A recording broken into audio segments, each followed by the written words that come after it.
nome de Jesus. Amém. Perdoa.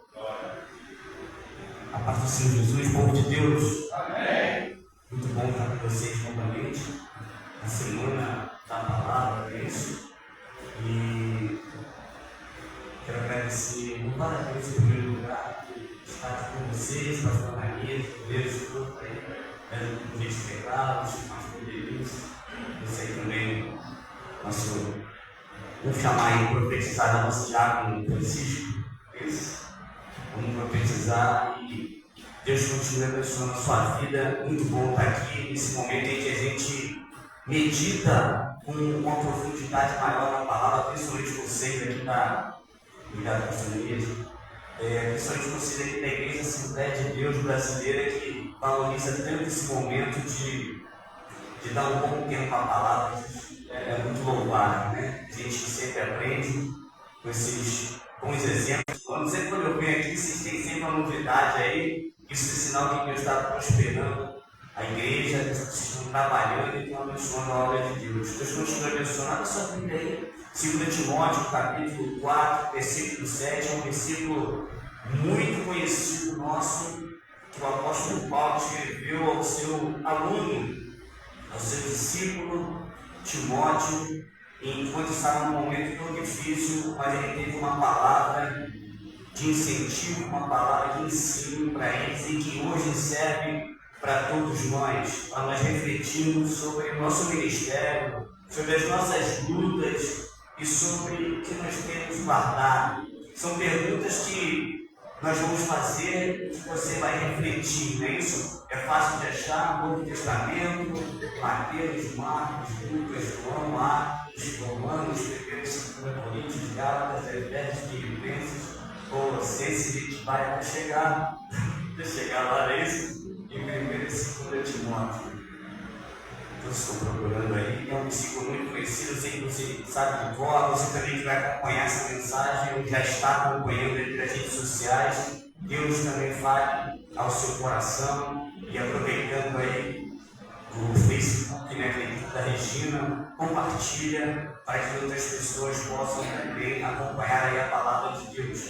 Diz assim a palavra do Senhor: combati o bom combate, acabei a carreira, guardei a fé. Vamos lá comigo ler o coral aí lindo aí. Combati o bom combate, acabei a carreira, guardei a fé. Podemos sentar, queridos. Esse é o assunto que nós vamos tratar hoje aqui, que Deus vai falar ao seu coração, ao meu coração, para que nós venhamos refletir sobre tantas coisas.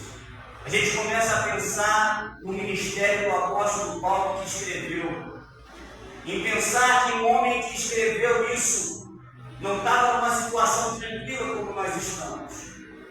Certamente, com a nossa liberdade que a gente tem de ir e vir, podemos pensar: segunda-feira eu vou trabalhar, segunda-feira eu vou seguir em frente os meus projetos, terça-feira eu vou fazer isso, na quarta-feira eu vou fazer aquilo, hoje eu vou cuidar, eu vou visitar fulano, amanhã eu vou visitar fulano, terça-feira eu estou na igreja, eu vou estar em um estudo bíblico, e você certamente eu vou fazer aquela visita que o pastor me chamou. Certamente você tem a liberdade de ter vários projetos. O homem que escreveu esse versículo, que foi inspirado por Deus, ele estava preocupado com um homem chamado Timóteo, que era seu discípulo, que era seu aluno, e que ele já não tinha a facilidade, a possibilidade de dar rosto a rosto, assim como o pastor Ananias tem a possibilidade de estar com vocês aqui na escola bíblica, na semana da palavra, os estudos aí semanais, os cultos. O apóstolo Paulo não podia mais estar próximo do seu discípulo, porque estava preso. Estava preso por causa do Evangelho. Ele não havia cometido nenhum crime, ele não havia feito nada de errado dentro da nossa visão espiritual. É um homem correto, um homem que vivia pelo Evangelho, mas por causa do Evangelho ele foi perseguido e foi preso. E quando estava em prisão, já condenado à morte, ele, preocupado com Timóteo que iria dá sequência às igrejas, ele dá sequência no ensino do Evangelho. Ele então lança essa palavra e diz para Timóteo: olha, Timóteo, combati o bom combate. Eu acabei a carreira. Ou seja, ele está olhando para o seu ministério e está dizendo: eu sei que eu não vou muito à frente mais. E ele deixa a receita para Timóteo. Ele disse: guardei a fé. Ele está dizendo: eu só cheguei aonde eu cheguei porque eu guardei a fé. É interessante a gente pensar que ele poderia ter dito na seguinte ordem: eu combati o bom combate, eu guardei a fé e eu acabei a carreira. Mas ele quer dizer, ele quer fechar no final, para deixar justamente a coisa lá em cima, para dizer que a fé permanece. Muitos dizem que a esperança é a última coisa que morre. Daí o apóstolo Paulo está dizendo: não, a fé continua, eu guardei a fé. E a gente então começa a pensar em tantas reflexões que a gente pode pensar em cima desse texto. Combater um bom combate. Os hinos da harpa dele, que foi cantado alguns aqui, eles levam muito a isso, de ser valente. Na batalha contra o mal, ser valente. Aí tem outro dia: eu quero estar com Cristo, onde a luta se travar. Aí outro dia: os guerreiros se preparam para a grande luta. Veja que o Evangelho e até os nossos hinos da harpa e alguns outros cânticos, eles nos levam como corinho. Vem com Josué lutar em Jericó, é isso? Quantos hinos que vão falando de batalha? Porque Jesus fala, sabendo das dificuldades que nós enfrentaríamos, ele diz: olha, eu não vim para trazer paz, mas guerra.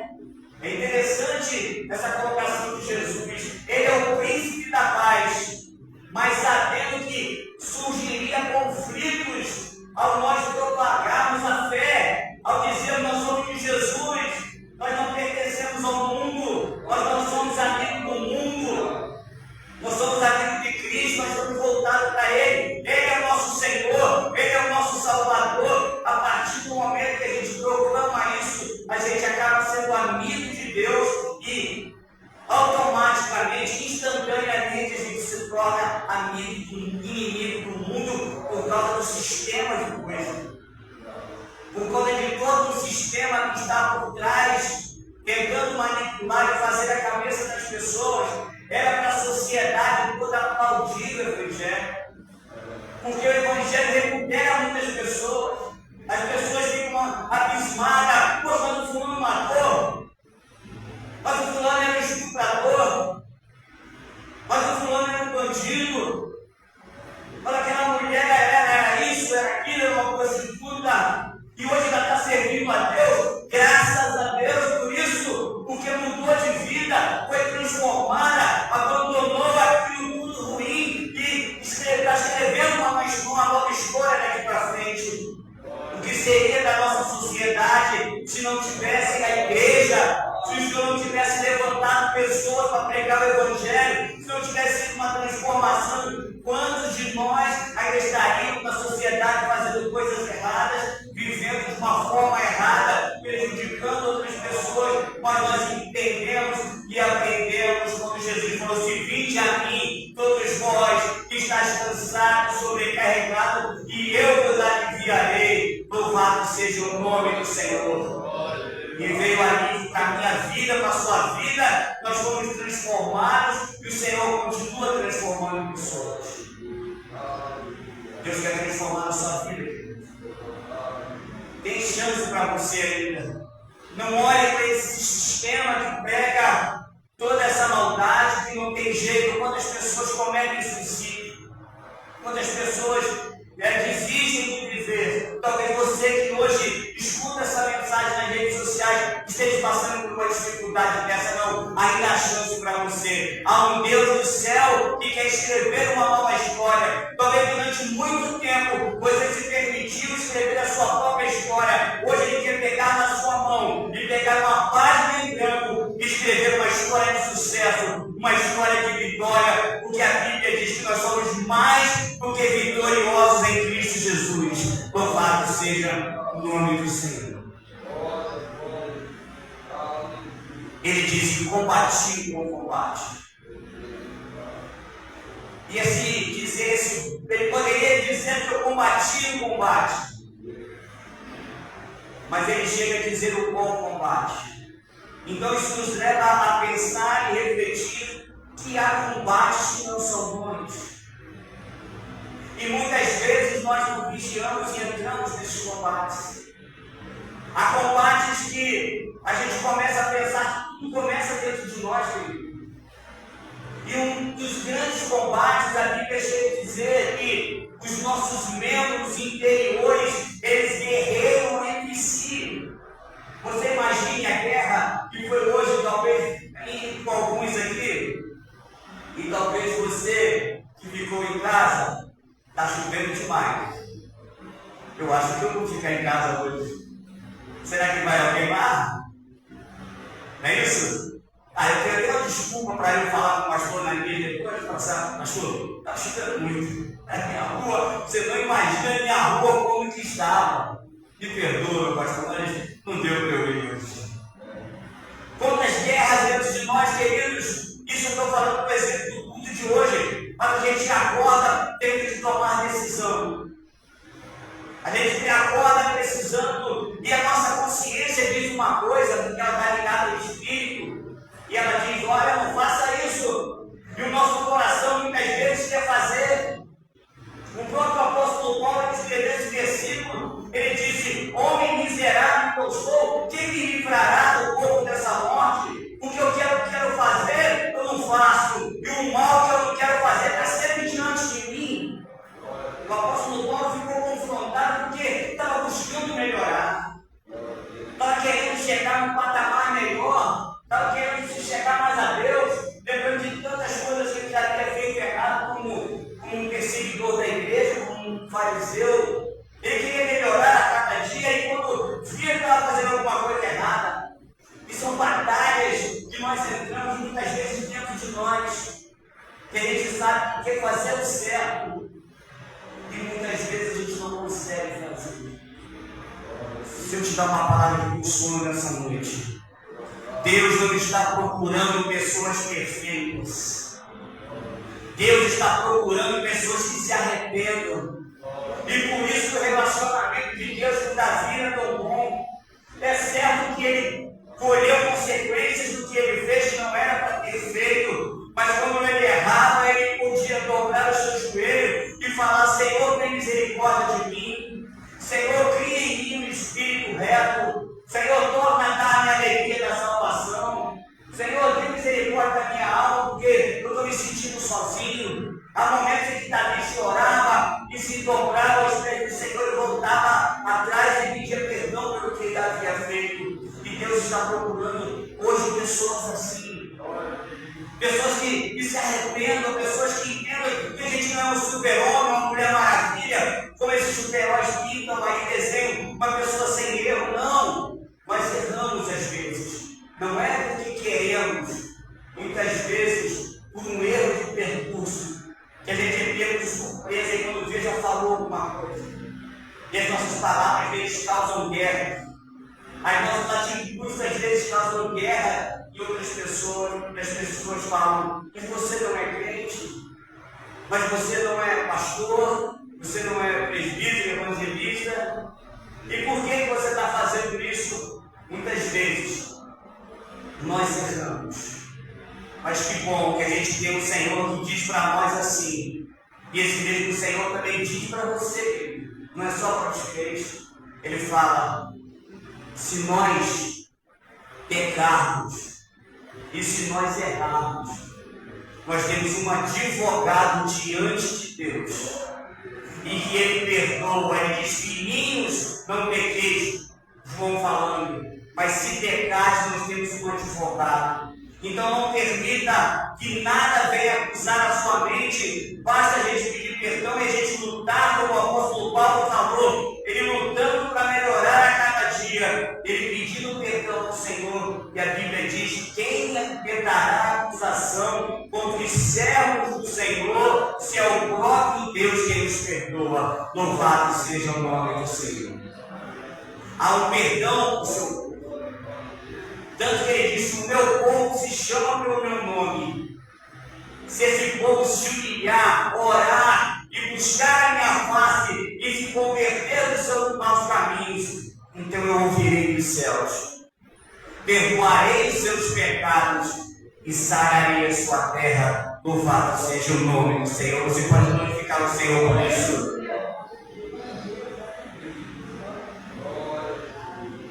Glória a Deus. O apóstolo Paulo estava dizendo para Timóteo: existe um bom combate, mas existem combates ruins, combates que muitas vezes nós entramos. A Bíblia chega a dizer em Provérbios que aquele que separa uma briga é como aquele que pega um cão bravo pelas orelhas. Você gostaria de pegar um pitbull pelas orelhas? Um pastor alemão? Um Doberman? Você gostaria de entrar nessa guerra? A Bíblia diz que a gente entrar em algumas situações é como fazer isso. Provérbios ilustrou de uma forma: a gente vai sair mordido. E talvez antes mesmo de largar a orelha, porque pegar na orelha talvez até seja fácil. Mas o difícil vai ser largar sem ser mordido. E está muito perto da boca a orelha, né? Então é quase que um suicídio se pegar um cachorro bravo desse. A Bíblia está dizendo isso para a gente, só que muitas vezes a gente entra em batalha desnecessária. Eu queria que você refletisse sobre isso. Deixe Deus falar no seu coração. Talvez quantas batalhas hoje você esteja entrando, talvez no seu lar, com seu filho, porque muitas vezes as nossas verdades a gente quer colocar à força. Porque é a verdade mesmo, a gente quer falar, a gente quer ver a pessoa mudar. Aquele marido que ainda não tomou uma decisão, aquela esposa que ainda não tomou uma decisão, aquele amigo chegado, aquela amiga chegada, que a gente quer falar, mas a gente quer abrir a cabeça da pessoa e enviar a Bíblia ali para ver se a pessoa acorda, porque é uma verdade tão clara. Só que a Bíblia diz que o Deus desse século tem cegado o entendimento das pessoas. E está ali na nossa frente, está ali na frente das pessoas, eles não conseguem ver. E há momentos que a melhor pregação para a gente não entrar em alguns conflitos como esse, em batalhas, em guerras, em conflitos, às vezes desnecessários, muitas vezes a melhor pregação é o nosso testemunho. Porque a Bíblia diz que nós somos como uma carta aberta à Bíblia. Eles não pegam a Bíblia para ler. Eles não cantam os nossos louvores, mas eles estão de olho na gente. Sorria porque você está sendo filmado. Eles acompanham cada detalhe que a gente fala, do que a gente faz. Se a gente sai para a consagração, eles estão vendo. Se a gente vem para a RTD, eles estão vendo. Se a gente ficou em casa no dia do culto, eles estão vendo. E muitos deles falam: eu queria ser como fulano. Eu queria ter essa força que ele tem, que ela tem. Então, muitas vezes, a melhor pregação nossa é calada. Como um certo sábio disse uma vez: pregue a palavra. Se for, pregue. Se for preciso, use palavras. A maior pregação é o seu testemunho. Tenha certeza disso. Que as pessoas estão vendo como você reage na hora da dificuldade. Na hora que a luta chega, como você reage. Como você reage quando a enfermidade chega. Como você reage quando alguém te abandona, quando alguém te despreza, quando alguém esquece de você, quando no seu aniversário ninguém lembra. As pessoas estão de olho na gente. Como que nós vamos reagir a determinadas situações? Existem combates que a gente tem que ter cuidado em não entrar neles. E esse é um dos combates que a Bíblia vai mostrando que não vale a pena entrar. Esse não é o bom combate que o apóstolo Paulo, eu combati o bom combate. Ou seja, às vezes nós estamos gastando energia. É isso que Paulo está querendo dizer nas entrelinhas.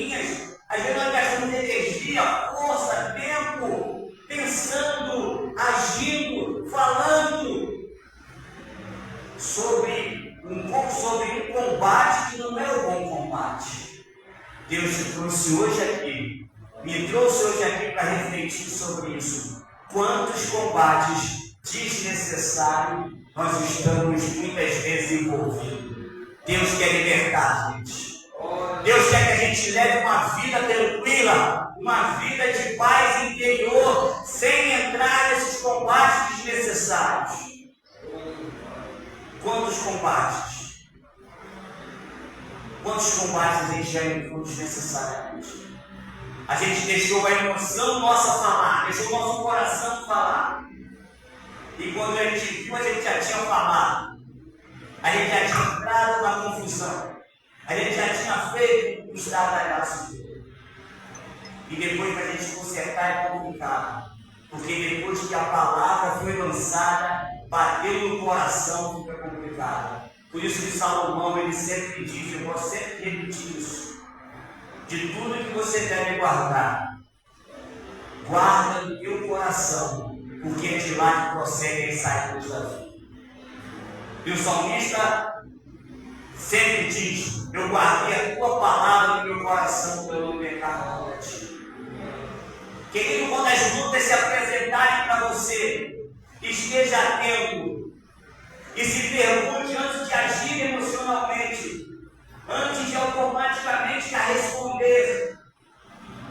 Pergunte para você mesmo, vale a pena eu entrar nessa batalha? Vale a pena eu entrar nessa peleja?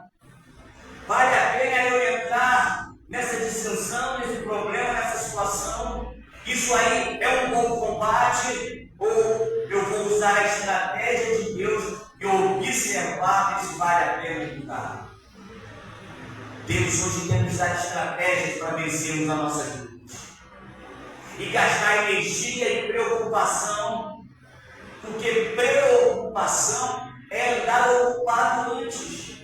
Quantas vezes a gente ia fazer tanta coisa, mas a gente já está ocupado antes, porque ocupado vem de pré-ocupado. Eu estou preocupado pensando, então o que está acontecendo na minha frente eu não estou vendo, porque eu estou preocupado. Eu estou ocupado muito antes do que está acontecendo. E a Bíblia diz que quando o Filho nos libertar, verdadeiramente sereis livres.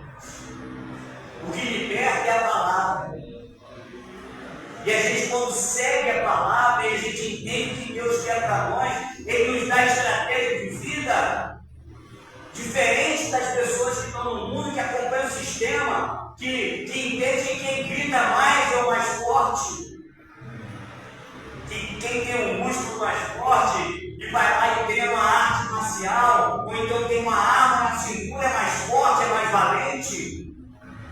E muitas dessas pessoas que pensavam assim já foram embora há muito tempo com a sua valentia. E muitas pessoas chamadas de covarde, chamadas de medrosos, chamadas de bobo, de simples, estão aí vivendo. E estão vivendo tranquilamente, porque essa filosofia de gritar mais alto, de fazer a cara mais feia, que para mim fica fácil, né? Difícil competir comigo, a gente fazer uma cara feia talvez seja fácil, mas não é cara feia. A Bíblia mostra totalmente o contrário. A Bíblia diz que a palavra branda acalma o furioso. A Bíblia diz que se tiver que se irar, ira, mas não peque. Mas se tiver, não diz, não é um mandamento, né, para irar. Se irar, mas não peque. Precisamos controlar e ter estratégia. Precisamos pensar em combates que nós estamos entrando desnecessariamente. Porque Paulo falou, eu combati um bom combate. Nas firmas, no trabalho, no colégio, quantos embates na sociedade nós vivemos, porque às vezes entramos em batalhas desnecessárias. O apóstolo Paulo foi seguindo o seu evangelho, foi seguindo o evangelho de Cristo e ensinando. E preocupado com o jovem Timóteo, mandou a carta para ele que hoje serve para nós. combati o bom combate. Ou seja, ele está dizendo, Timóteo, combata o bom combate assim como eu fiz. Não deixe que pessoas manipulem você. Não deixe que pessoas te levem para a guerra. E a gente começa então a lembrar de alguns exemplos de Jesus, de batalhas que Jesus, que é o nosso maior exemplo, muito maior do que Paulo, que é o nosso Senhor. Ele, quando esteve aqui, ele foi afrontado por muitas vezes e deu exemplos extraordinários de como vencer as batalhas, de como ser afrontado e não sair perdendo, porque quando as nossas emoções agem pela gente, geralmente a gente se perde. E as pessoas que tomaram aquela primeira atitude errada e que começaram tudo agora vão dizer assim que você é crente. Porque a gente entrou, como ele diz aí, a gente entrou na Bíblia. A gente foi manipulado por eles, pela situação. Jesus estava numa praça e de repente trouxeram uma mulher adúltera. E você imagina o alvoroço que deve ter sido isso. Aquele monte de sacerdotes.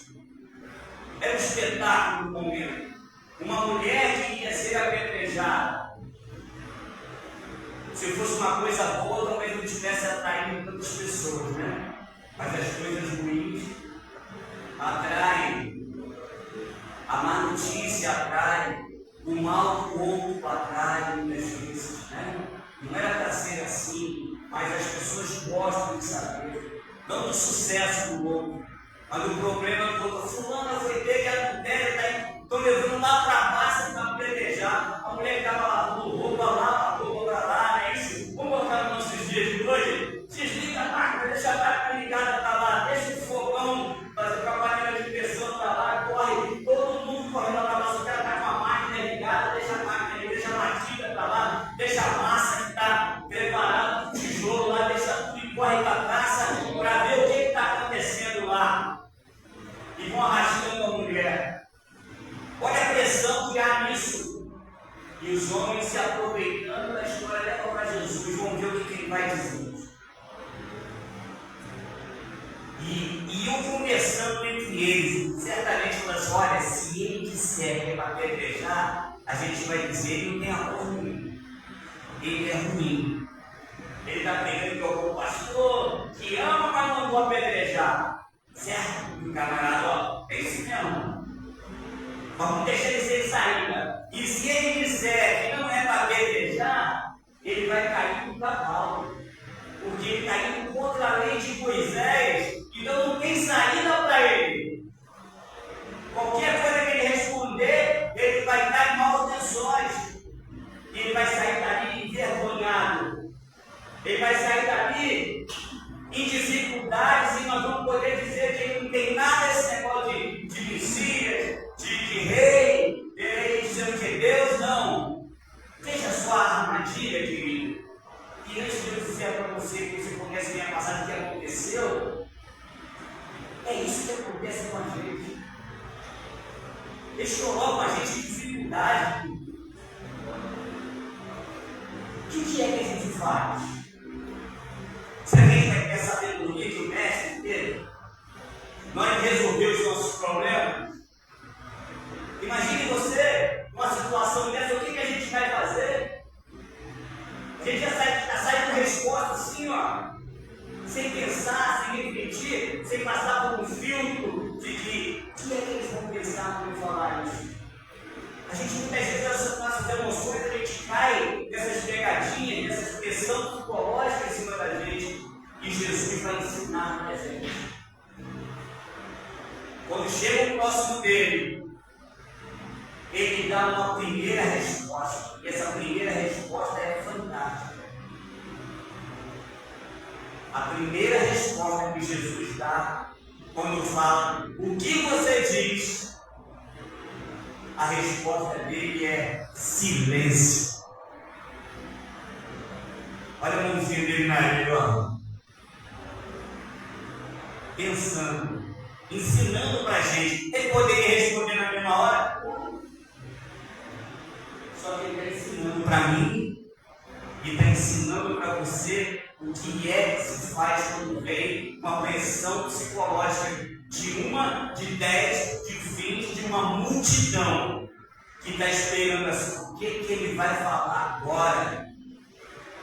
A tranquilidade dele, ensinando para mim, ensinando para você. Na hora da pressão psicológica, tenha calma. Na hora da, o que você me diz? E agora? Mamãe, o que você fala? Tia, o que você fala? O patrão perguntando, o que você faz agora?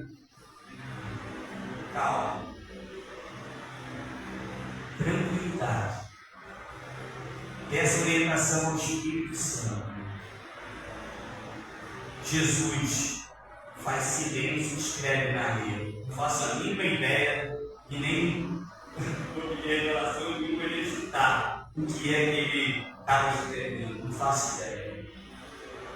Agora ele estava escrevendo e depois ele vai dar a segunda resposta. Aquele que não tiver pecado, atire a primeira pedra. Que saída espetacular, querido. Que saída de mestre dos mestres. Que ninguém esperava. Os grandões olharam um para o outro com cara de bobo, com cara de mané.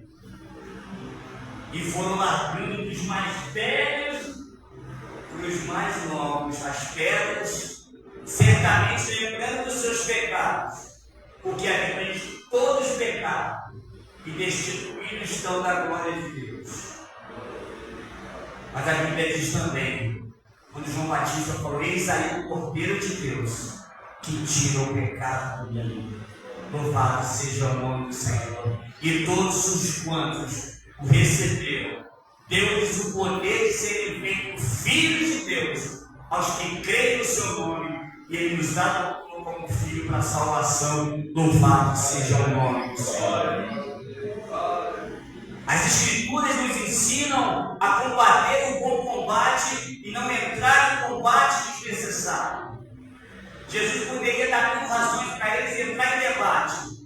E às vezes, quanto mais a gente fala, mais a gente erra. Jesus, com poucas palavras, desmontou todo um sistema religioso. Aquele que não tiver pecado, atire a primeira pedra. Muito raro, né? E às vezes a gente quer dar uma explicação. E sendo os nossos filhos, a gente poderia dizer, não. 3 letrinhas, né? Ou então, depois. Só que a gente negocia muito, né? E chora, né? Aí então tá bom, pai. Eu ficar ali, você lê nossa palavra, não vale. Porque a gente sabe que ganha a gente no cansaço. Eles são estrategistas, ele fala assim, eu vou ficar aqui do banco. Eu vou ficar ali insistindo até ele mudar, até ela mudar, porque eu já sei que eu penso que eu vou cansar. Agora se a gente fala, eu já disse para você, porque a Bíblia fala assim, sim e não, não. É isso? O que passar disso é procedência maligna, não seja do diabo, mas como mal, não. Seria errado, seria um erro nosso. Então, se a gente fosse você não vai na casa do fulano. Pronto! Aí ela vai insistir, ele vai insistir, você dizer, eu já falei que não, pronto. Não adianta. Com ele, com ela não adianta, porque não muda. Ele se cansa. É isso? São as estratégias que Jesus dá. O que a gente poderia também dizer dos sacerdotes querendo aprontar com Jesus de novo, quando ele fala, com que autoridade você faz essas coisas? Outra pressão psicológica, todo mundo olha. Certamente os sacerdotes graduaram da família. Os samaritanos, os fariseus e os saduceus, todo mundo olhando, os discípulos de Jesus olhando, o que o mestre vai falar agora? Ele vai falar de autoridade de Deus, eu queria apedrejá-lo. Então ele faz uma pergunta, olha, eu fiz uma pergunta para vocês, gostam de pergunta, né? Vocês gostam de fazer pergunta, eu vou fazer uma para vocês também. E se você me responder, eu respondo vocês. E ele fala para ele, olha, a pergunta que eu vou fazer para vocês é a seguinte: o batismo de João, Jesus perguntando para eles, o batismo de João é do céu ou é da terra? Jesus não entrou na polêmica. Ele poderia falar, vocês sabem que eu sou Deus, eu sou todo-poderoso, eu sou o alfa e o ômega, é o princípio e o fim. Vou fazer um milagre aqui agora para vocês verem. Não entrou na deles. Eu vou fazer uma pergunta para vocês. E aí eles conversaram entre eles. Se eles falarem que o batismo de João é do céu, ele vai falar, por que vocês não acreditam em mim? Ele batizou. Se a gente falar que o batismo de João é da terra, as outras pessoas vão apedrejar a gente, porque eles sabem que João Batista é um homem de Deus respeitado. Muitos deles, o que a gente vai falar? Vamos falar para eles não sabem. E eles falam só, Senhor, mas não é Senhor não, mas não sabemos responder tal coisa. Mais uma vez o Senhor, diante de uma dificuldade tão grande, se saiu tranquilo. E aí ele continua pregando a palavra, ele continua levando a sua vida, ele continua anunciando o Evangelho com a sua tranquilidade, porque não entrou em dificuldade com eles. Porque as batalhas vão surgir. A gente aceitou Jesus, a gente está com a Bíblia na mão, está no Evangelho, a gente tem a salvação e a Bíblia diz, guarda o que tens para que ninguém tome a sua coroa. A gente vai ser confrontado todo dia, que às vezes é dentro de casa mesmo, que a gente pensa diferente em algumas coisas. Se a gente não vigiar, a gente se perde tentando colocar a nossa verdade em dia, tentando colocar as nossas opiniões. Se a gente deixar o nosso coração, o nosso temperamento falar, é isso. Às vezes a gente fere as pessoas tentando falar das nossas palavras, falar do nosso jeito, às vezes a gente fere pessoas. Os conflitos, eles existem.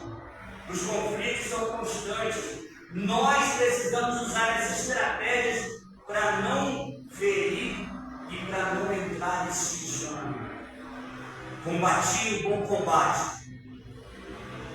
Então existe um bom combate contra essa igreja. E qual é o combate que o apóstolo Paulo está falando? É de viver a fé, de pregar o Evangelho, de anunciar as boas novas.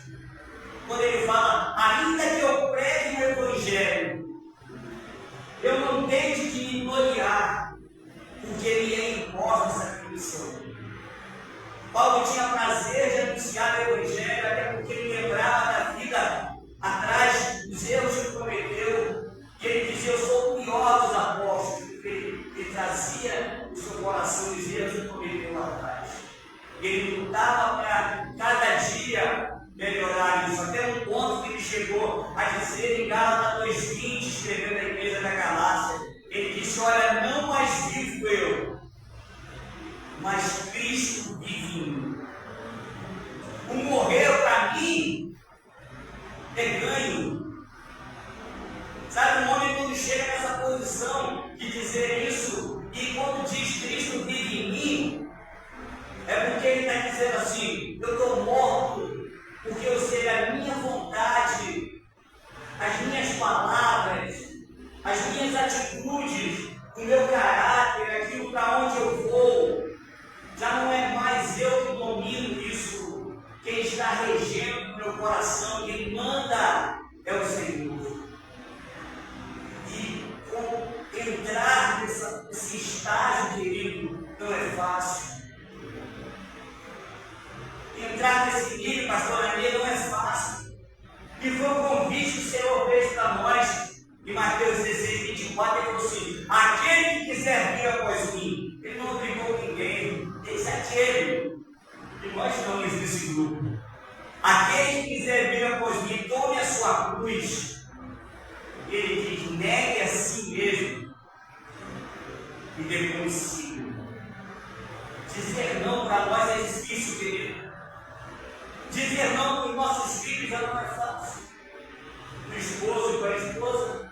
Imagine para nós dizer não. E é necessário. O não ele cura.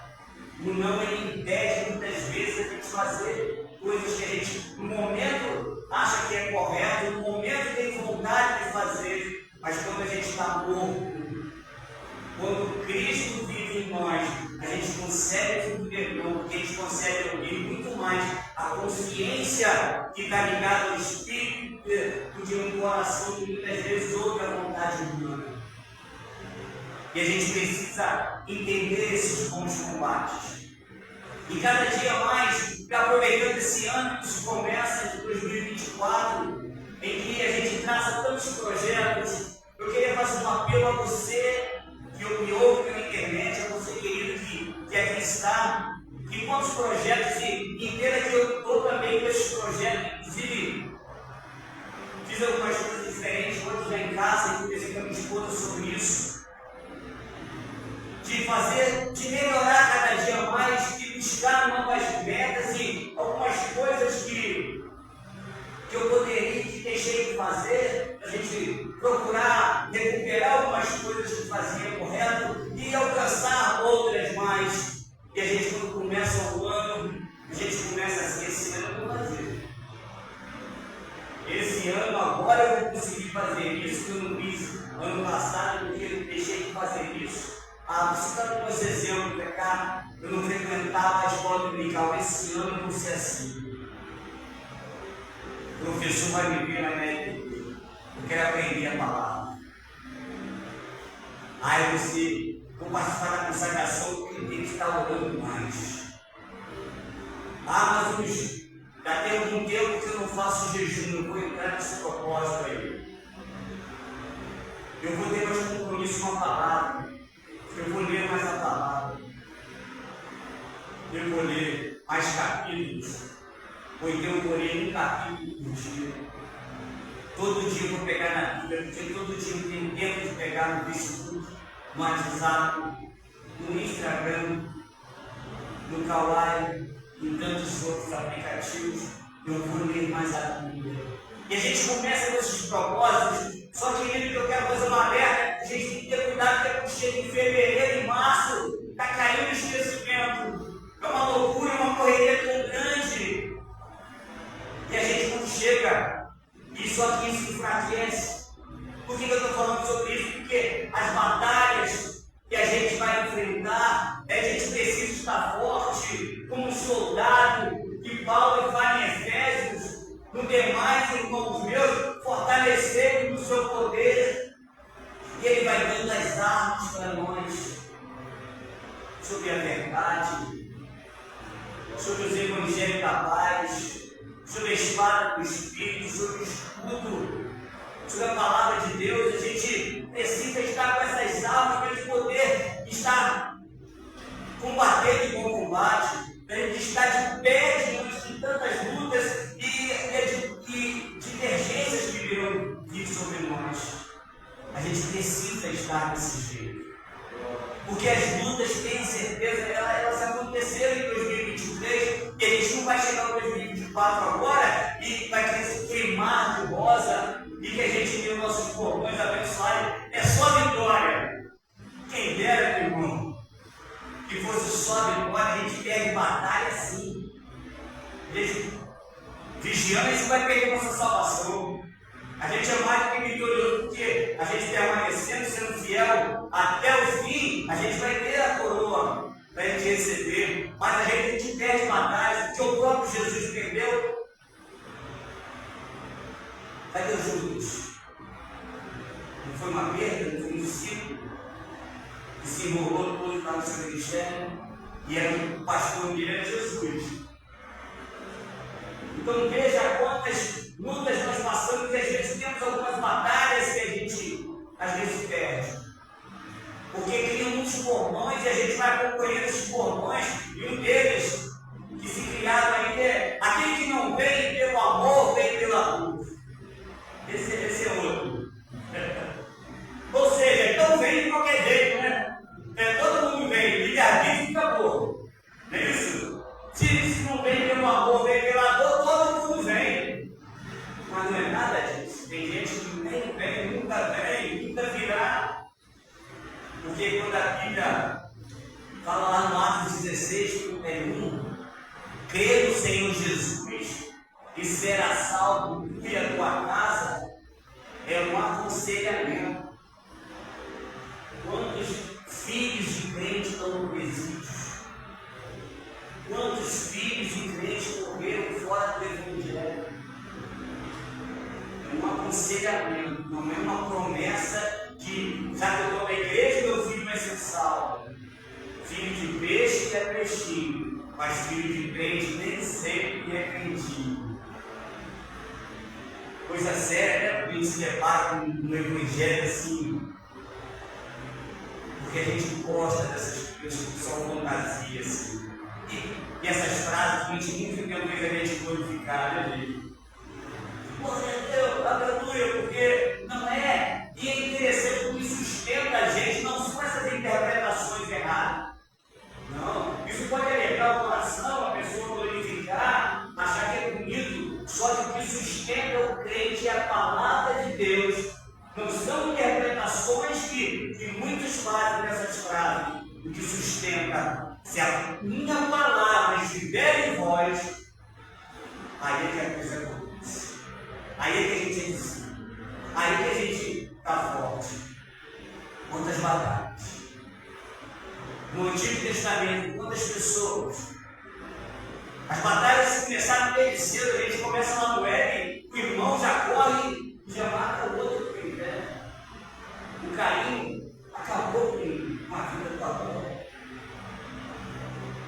Aí quando a gente vê lá na frente, Abraão, um homem extraordinário, leva seu sobrinho, daqui a pouco os pastores estão em contenda, estão numa guerra tremenda, e aí o Abraão sabe, para e pensa.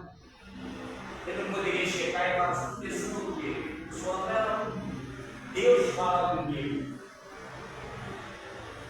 Eu sou responsável por tudo aquilo. Eu vou escolher para onde que eu vou. E outras coisas. Você vai perder o seu carro, vai ficar com o seu dono.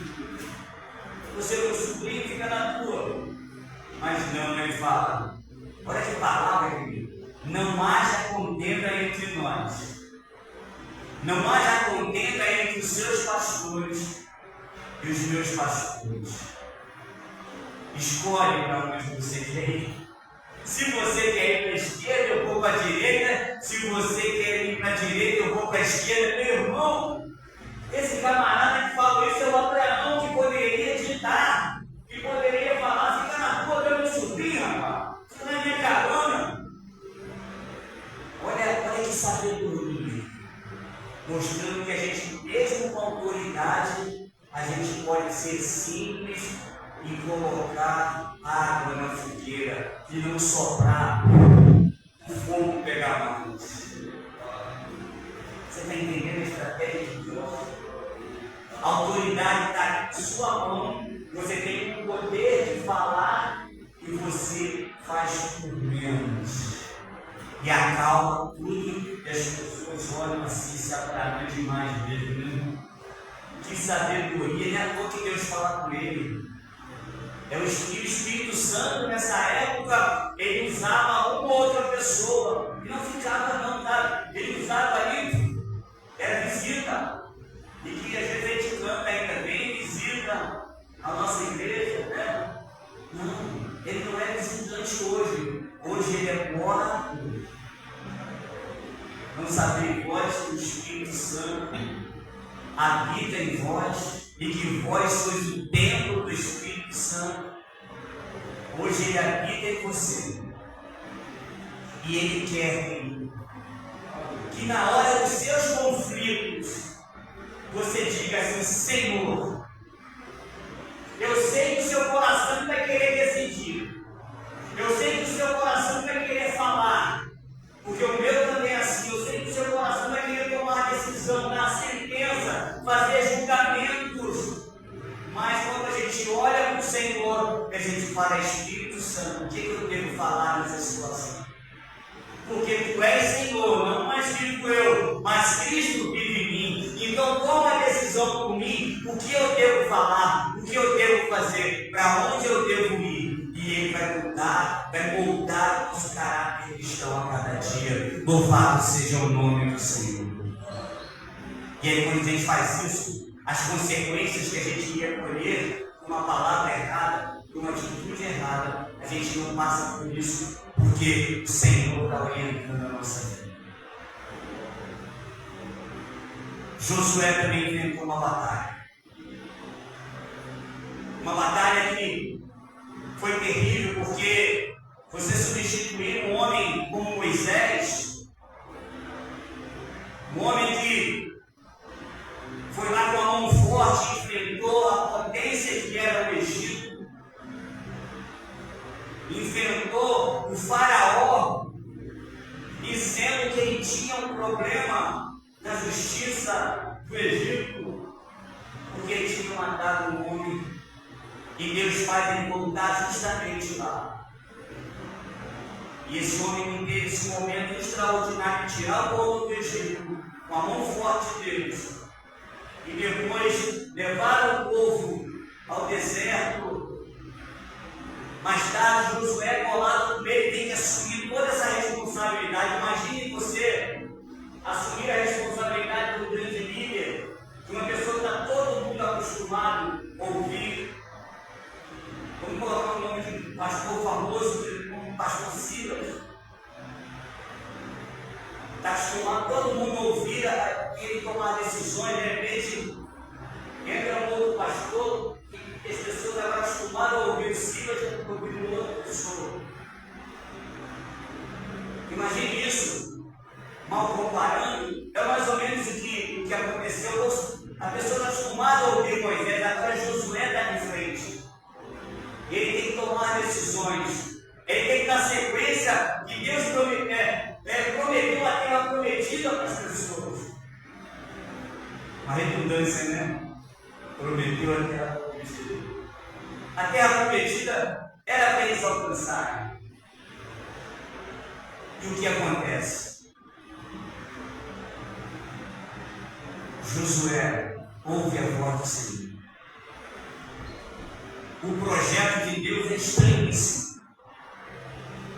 É um projeto que qualquer militar, qualquer exército, qualquer pessoa, o mínimo que entendesse de guerra diria que era uma loucura. Aquele projeto. Ele escuta a voz de Deus e Deus fala assim: a terra é de vocês. Eu vou dar a terra na mão de vocês. E Josué não fica agora. Como que a gente vai conseguir isso? Aí o projeto de Deus, entenda isso. É por isso que o Evangelho, para o mundo, ele é loucura. Mas para nós é um poder de Deus. Porque você vai na contramão da história. Todo mundo grita para ganhar a batalha. E você fica quietinho. Todo mundo faz cara feia para mostrar que é bravo. E você faz uma cara de humilde. Porque Jesus falou isso. Aprender de mim. Porque eu sou manso e humilde de coração. Então você tem um lugar de descanso para nossas almas. Veja bem a estratégia de Jesus.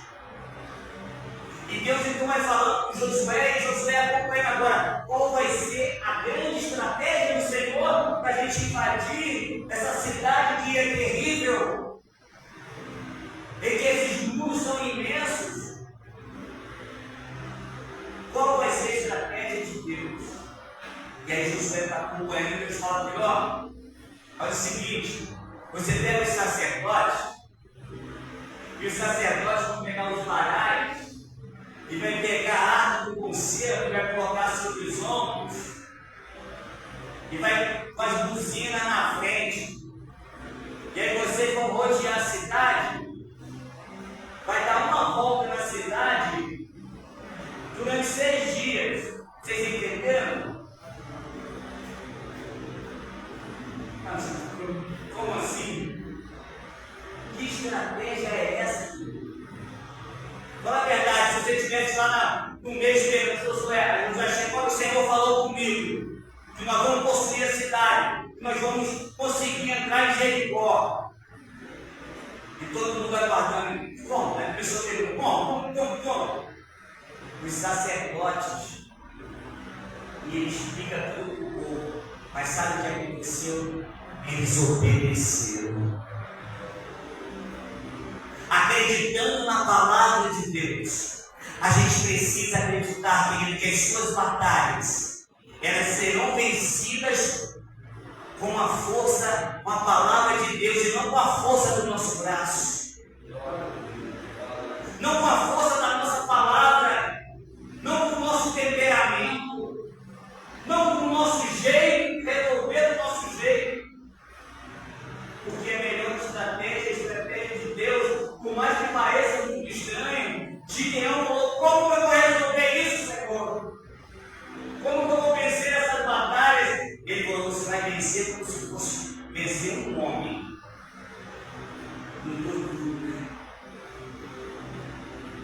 E eles então obedecem, manda o exército, os sacerdotes, tocando. Não é esse instrumento de hoje, não, que é um chifre.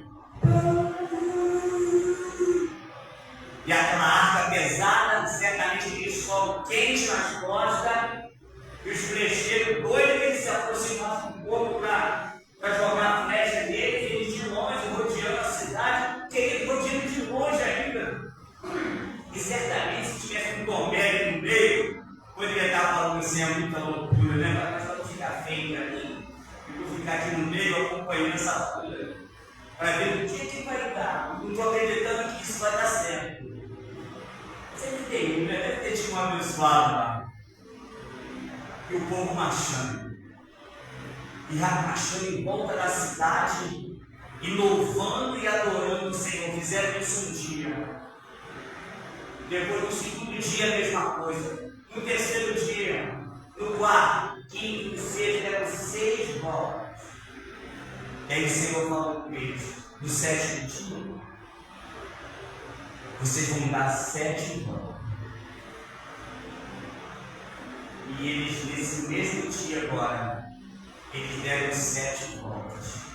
Que estratégia é essa, querido? O que um povo rodeando uma cidade, muros terrivelmente grande e forte, poderia fazer?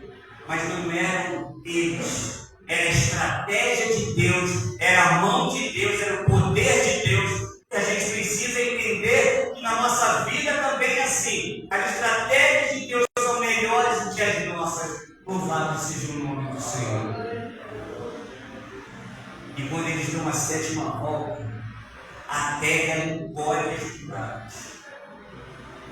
E as muralhas entram para dentro da terra. Porque a Bíblia diz: o Senhor é a terra, os que nele habitam. Louvado seja o nome do Senhor. Tudo pertence ao Senhor. A nossa vida, tudo que está aí é do Senhor. Quando a Bíblia diz que o mundo jaz no maligno, não é como muitos dizem, ou alguns dizem que o mundo já é do maligno. Não! Jaz de jazigo, de morte. O mundo está morto no maligno. Por isso jaz de jazigo, não já é. Porque do Senhor é a terra, a sua plenitude, os que nele habitam. Louvado seja o nome do Senhor. E eles então possuem a terra. E essa história chega até nós hoje porque eles obedeceram ao Senhor. São estratégias de batalha que Deus ensina para a gente. E para a gente encerrar, eu te conto a história do rei Davi. Daquele menino que chegou no campo de batalha, em que os grandes lutadores de Israel estavam ali, mas ninguém ousou enfrentar os gigantes. Quantos gigantes têm surgido na sua vida? Quantas coisas que você vê como muito grande, que você vê, não vou conseguir resolver. Esse problema vai acabar comigo. Eu não aguento. Quantas frases a gente coloca agora acabou para mim. Agora vai me destruir. Eu estou fraca, não aguento mais. Quantas? Davi dá exemplo para nós. Ele chega no campo de batalha. Um gigante que durante 40 dias batia o pé e tremia o ponto de tudo, porque o homem tinha quase 3 metros de altura. Alguns dos homens aqui se habilitaria a lutar com um homem de quase 3 metros. Nós acabamos bem indicado aqui, mas ele não gostou muito da indicação, não, né? Gestor talvez se habilitaria, né? 3 metros de altura, é difícil, meu irmão. E um garoto que não estava preparado para lutar, chega lá e fica revoltado quando escuta o gigante vai chegando para me bater, vai tremendo. Por que houve? Aí ele com a merenda foi levar, ele é muita merenda, foi levar a merenda para os irmãos, e chega lá, o camarada está dizendo: tem algum covarde aí, do exército de Deus para me enfrentar? Ele falou: o gigante está afrontando o exército de Deus? E ninguém está fazendo nada, ninguém está falando nada. O garoto se revolta com isso. E ele sabia o chamado que Deus tinha para a vida dele, a fé que ele tinha, porque ele vivia cantando: ao Senhor eu meu pastor, nada me faltará. Deitar me faz viver despacho, guia-me mansamente as águas do rio. Ele vivia cantando esses salmos. Ele tinha uma confiança em Deus muito grande, que aqueles homens com aquelas armas, com a sua capacidade, não conseguiriam vencer o gigante. É por isso que a gente tem que conseguir conciliar e acreditar nas estratégias de Deus e acreditar no Senhor. Nas horas difíceis também, principalmente. Porque às vezes a correria é tão grande, a pessoa que chega quando a gente é pego de surpresa e a gente vai lutar com as nossas armas, com as estratégias nossas, e a gente se machuca. Ofereceram um escudo para Davi, armadura para Davi, ele falou assim: não, eu não sei, essas estratégias eu não quero. E ele foi para o campo de batalha só com a fúria. E pega as pedrinhas, 5 pedrinhas, bota no bolso, coloca 4, pega uma e começa a rodar. E o gigante, na pressão psicológica, diz: eu vou te destruir. Como um cão, eu vou acabar com você, para humilhar. As palavras que vêm para a gente são palavras de humilhação, são palavras pesadas mesmo. E Davi, com a estratégia de Deus, ele fala: vem aqui com espada e lança. Eu não quero que você, mas só eu vou a ti em nome do Senhor dos Exércitos. E antes disso, Davi não temeu, sabe por quê? Que é o segredo, né? Ele não viu o gigante. Ele falou assim: quem é esse incircunciso para pelejar contra o exército de Deus? Que ele, quando a luta aparecer, para de ver gigante. Os espias que voltaram de Jericó falaram: nós nos sentimos como gafanhotos, porque eles são muito grandes. Se você vê a sua luta muito grande, você vai ficar com medo, vai entrar em insegurança. Então você precisa usar a sua fé e acreditar que Deus que você serve é capaz de fazer você vencer as batalhas. Quando você escolhe combater o bom combate, certamente vai guardar a fé e vai ter vitória em toda a sua trajetória. Eu quero orar por você nesse minuto que nem me resta mais, porque já nós vamos parar. Eu quero orar pela sua vida. Nosso Deus, nosso Pai, eu quero orar, Senhor, por pessoas que ouvem pelas redes sociais. Pessoas que vão ouvir essa mensagem, Senhor, de encorajamento e de estratégia para nós vencermos os dias maus. Senhor, também oro pelos meus irmãos que aqui estão, que certamente foram corajosos em enfrentar essa chuva que cai, mas foram fiéis ao Senhor também, ó Deus, e ouvir e participar da semana da palavra, ó Deus, e querer aprender mais do Senhor. Deus, continua abençoando nossas vidas, meu Deus, controla os nossos sentimentos e as nossas emoções, reine em nosso coração como Senhor, como a gente fala: eu sou teu servo, tu és o Senhor, Nosso Pai, eu sou teu filho. Ó, tu é o olheiro, eu sou um vaso. Você é o Senhor que está no controle de todas as coisas, Senhor. Ó Deus, controla nossas emoções, as nossas palavras, nosso coração, todo o nosso ser. Tudo que há em nós, como o salmista diz, louve o teu nome, Senhor. Nos ajude a ter a sabedoria que o Senhor teve durante essas circunstâncias. E o Senhor escolheu a melhor palavra, escolheu a melhor atitude e nos deu exemplo, nos ensine. Nós queremos te louvar e te agradecer por tudo, no nome de Jesus. Deus continue abençoando a sua vida mais uma vez, pastor Feliz. Obrigado pela oportunidade. Glória a Deus. Combati bom combate. Acabei a carreira e guardei a vida. Tem muitos da história bíblica que começaram até combatendo o bom combate e até acabaram a carreira, mas abandonaram a fé e se deram mal. Tem alguns exemplos que começaram até o bom combate, e no tempo de Paulo ele vai dizer que alguns que começaram a combater o bom combate se apostataram da fé. Mas Paulo falou: acabei a carreira, já não tem mais muito o que andar. Chegou o meu filho.